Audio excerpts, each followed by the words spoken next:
This review covers the 1969 Plymouth Barracuda 125 scale kit from MPC, number 994. Re-released in 2023, it's been out there for quite a while in many different versions, and this is a 3-in-1 kit that's rated at skill level 2 for the average builder. Now, 1969 was the last year of the second redesign of the Barracuda, which came out in '67. And for 1969, they produced over 17,000 of the two-door fastbacks.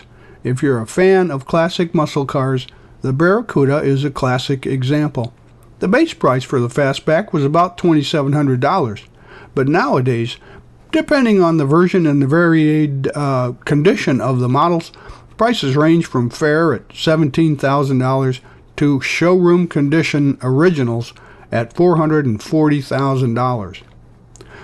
Now there's going to be a little flash to take care of. It's an old model kit, and the tires are hollow with pad printed sidewalls. When you're done, it'll be about 7 3/4 inches long, 2 3/4 inches wide, and 2 1/4 inches high. Here are the contents of the kit, and there's about 129 pieces here, molded in white, chrome, clear, and clear red. There's very little flash to take care of, and the mold lines are pretty minor. They're easily removed. The tires are hollow with pad printed white walls, and they've got good tread detail, along with a pair of drag slicks. There's 2 sets of wheels, racing option parts, clear glass, and 2 throwback metal axles from the days when those were used for wheel mounting. About 20 of the pieces in this kit are available to build options for it, and there's also some extra pieces too from other releases of the kit. But the model can be built both stock, as we're going to do basically, custom, or as a drag racer.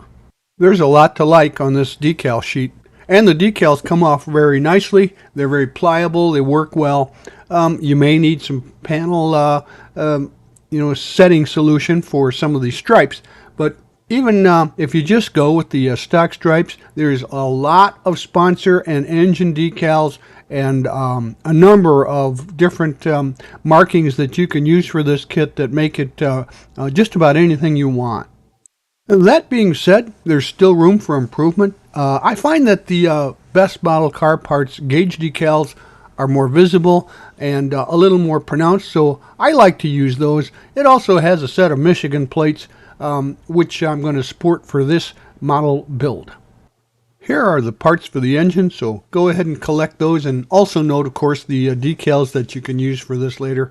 Of course, you see the coloration here, the red engine colors, and we also are going to use the 4-barrel, which is the upscale option for the 383 engine, and it made for a pretty powerful powerhouse back then. So we're going to assemble that. There's no issues. It goes together easily. As you can see, it's a pretty good representation. After you get it all put together, you can see that this will look nicely inside your engine bay. And here is the interior, which we've painted a dark red, flat for the floor, of course, and then kind of a semi-gloss vinyl for the seating.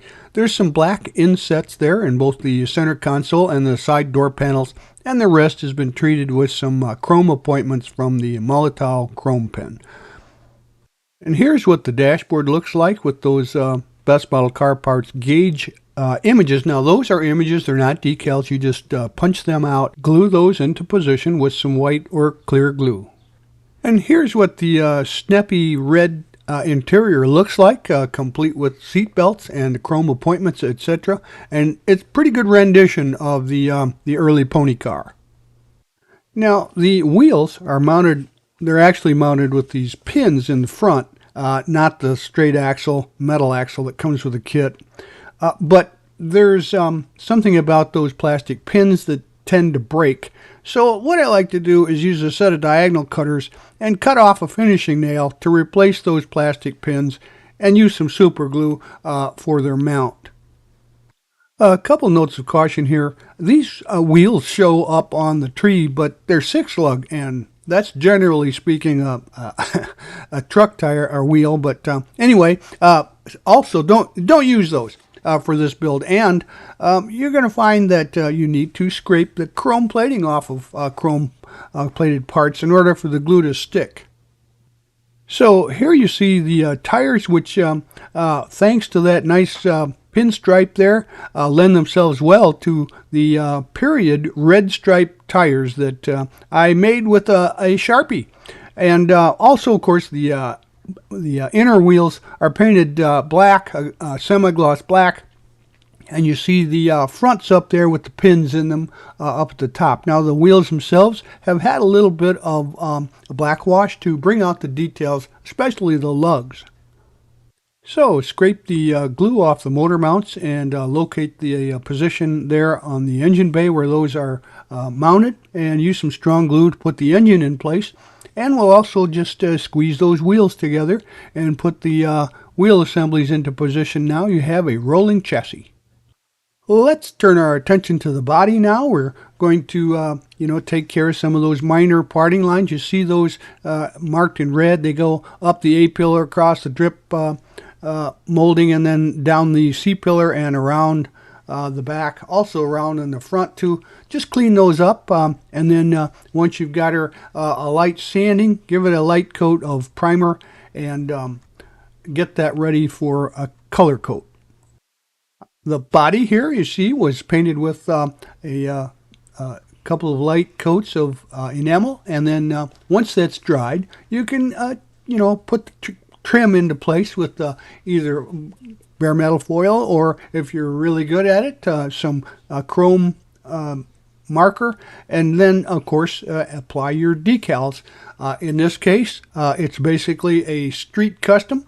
With the 4-barrel 383 engine, and so as to not tip off the competition, that's all that was needed aside from a few markings. Now you'll also note that there's an issue with the Pentastar. That particular emblem should be removed, and even the script work. The Pentastar should only be on the passenger side, and the script work, if you're going to use the decals, you'll want to sand those off before you paint, so as not to mess up the lay of the tiny little script and get a nice smooth finish there. Once your decals have dried thoroughly, you can go ahead and mount the window glass into place using some white glue, and then make sure that they're fully seated. And after that, locate the mounting points for the interior and glue that in with some strong glue. Now we'll work on some of the exterior parts. The grille here is seen with the blacked out grille, and also those red arrows are pointing to some tabs that really aren't necessary. So remove those and touch that up with your chrome pen. So get all these parts out. We'll add them. In the engine bay, you've got the radiator support, which is white, and the radiator portions are flat black. The grille's ready to go now, and the firewall there has some wiring pinpointed and stenciled out, along with the gold-colored brake booster. In the back, you've got the a nice trim line around the turn signal area, and you've got the flat black insert there with the Barracuda emblem, or I should say the logo, and also the battery is detailed with a little bit of chrome paint and some white caps. So we can add all those pieces to the body now. Of course, remember that you have to scrape that chrome from things like the grille, bumper, etc. Now it's starting to look pretty nicely finished here. You can see that your model is coming together. The back end here has, of course, the taillight section and the insert there with the black, the flat black, as we call it, blacked out section. And go ahead and feel free to add anything you want. Now this, of course, once again, is the street version. Now we can add the body colored hood and the rear valance, the front stone pan there, and just line those up nice and cleanly, and use some slow setting glue to make sure that they're in the proper position, those valences, etc. And then you can add the hood into position. All right, not the best fit, but it's an older kit, so you kind of get that sometimes with some of the older designs. Still, all in all, she's shaping up nicely. So look at the parts that you'll have left over here. It's quite a plethora, along with some really nice drag slicks. If you don't make the drag version, there's quite a few parts left over, including a lot of the decals. Those smaller decals might be a little more difficult for youngsters to put into place, but as you can see, your model is finished, and it's a nice looking model in this configuration. Who would expect that this thing would have a monster 383 in it with that big 4-barrel kicker for the extra speed that you need to win 5 on the street, So if I were you, I'd find one. And by the way, since this is a simple build, you could build it with a child. You could show them, give them an introduction to a real glue kit that is not difficult to build in the stock configuration. You can see in that case there's not a whole lot of parts, and there's not a whole lot of those small decals to be problematic for a youngster. So once again, if I were you, I'd buy one and put it on my shelf. Thanks for joining us at Right On Replicas, where we're proud to bring you the best scale model kit reviews on the planet. This review is brought to you in part by Ryder's Hobby Shops, where the fun begins. Stop in to one of Ryder's 2 convenient Michigan locations, where you'll find a full range of the latest hobby products, supplies, parts, tools, and paint. You'll find aisles and aisles of scale model kits, RC models, model rockets, Warhammer gaming, and railroading products. Stop in at Ryder's today and tell them Doug sent you.